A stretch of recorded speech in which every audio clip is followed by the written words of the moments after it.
Sekretaris Jenderal Asosiasi Televisi Swasta (ATVSI) Gilang Iskandar menyatakan stasiun televisi semakin agresif melakukan efisiensi, mulai dari menayangkan siaran ulang hingga akhirnya terpaksa melakukan pemutusan hubungan kerja karyawan agar tetap bisa beroperasi.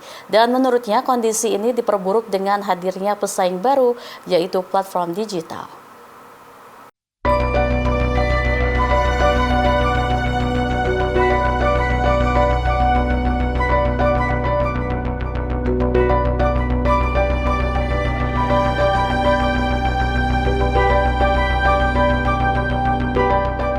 Sekretaris Jenderal Asosiasi Televisi Swasta atau ATVSI Gilang Iskandar mengatakan kondisi penyiaran saat ini secara umum tidak baik-baik saja.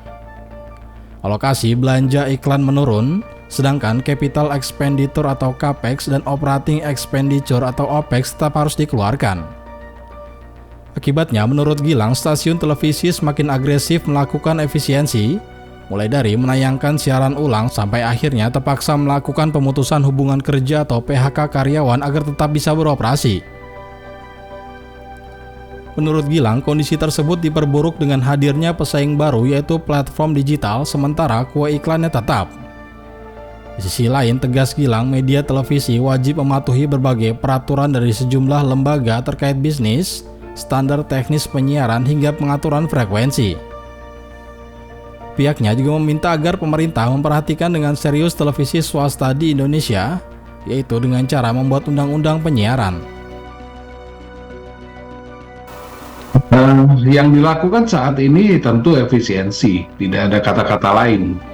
Dan efisiensi ini banyak sekali dilakukan di berbagai sektor, terutama untuk pos biaya yang memang dominan. Pertama program, biaya program itu kan besar sekali. Nah, di situ sudah kelihatan sekali bagaimana semua stasiun televisi melakukan penghematan program. Yang bisa kelihatan adalah jumlah program-program baru yang fresh itu lebih sedikit. Dan lebih banyak program yang ditayang ulang atau istilah kita rerun.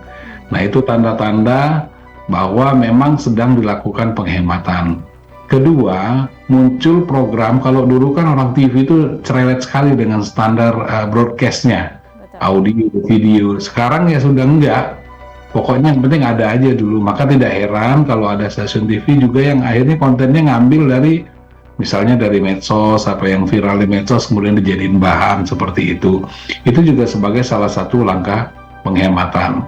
Jadi programming ya rerun, mengurangi program-program yang baru, kemudian mengurangi biaya produksi dan juga biaya programnya sendiri, baik untuk konten news maupun konten-konten yang non-news yang sifatnya entertainment. Kemudian dari hal lain, misalnya perjalanan dinas juga sudah sangat dikurangi, dibatasi sekali. Kemudian pemakaian daya listrik, ya, termasuk di situ misalnya penggunaan air conditioner, segala macam, semua aspek. Nah, SDM itu adalah di posisi terakhir, pilihan terakhir yang diambil oleh stasiun TV, manakala itu memang harus dilakukan. Nah, kalau hari ini muncul fenomena itu, artinya semua langkah penghematan yang dilakukan sebelumnya itu belum mampu mencapai pada target efisiensi untuk menutup operasional. Makanya pilihan terakhir diambil. Semua stasiun TV menempatkan PHK itu sebagai pilihan terakhir. Dan itu terjadi. Nah, inilah kondisi yang ada pada saat ini. Satu, memang kita berharap segera dibuat undang-undang penyiaran. Tapi undang-undang penyiaran itu hanya salah satu. Sadarin betul-betul, salah satu. Intinya kami ingin semua regulasi yang melemahkan daya saing, yang menghambat efisiensi, yang menambah beban biaya itu harus dihilangkan.